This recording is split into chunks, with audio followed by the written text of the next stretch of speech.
ataendelea kuwa katika misukosuko. Mkeo anakusifia wewe ndio mwanamume, baada ya miezi miwili unayumba kidogo, siku mbili mnalala taratibu usiku, mkeo anaanza kukunana. Ina maana wakitakiwa wanaume watoke naye unakuja namna hii, wewe umo kwa sababu umekosa chakula usiku. Kaza, tafuta lugha ya kumtuliza mwanamke. Lakad khalaqna al-insana.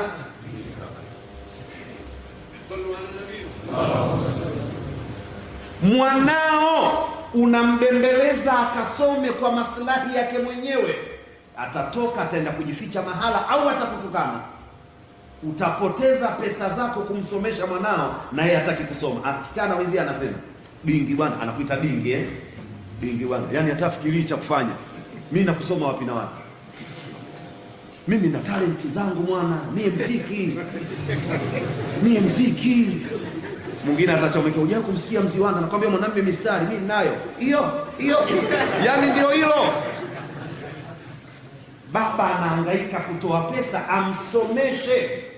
Wataalamu wa somo ya tarbia wanasema al-ilmu kanzul la yafna, elimu ni rasilimali isiyokwisha.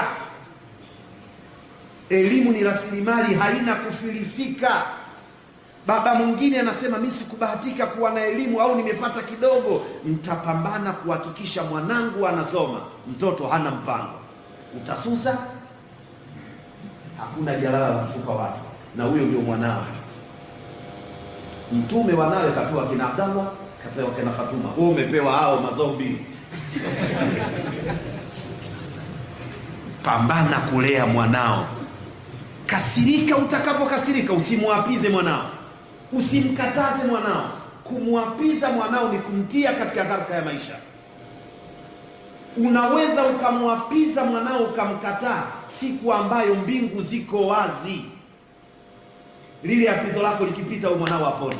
Hata akitulia baadaye ukamsamehe, kuna 5 zitafyatuka. Kuna wakati utaona frequency zinaingiliana, Radio Quran na Radio Maria.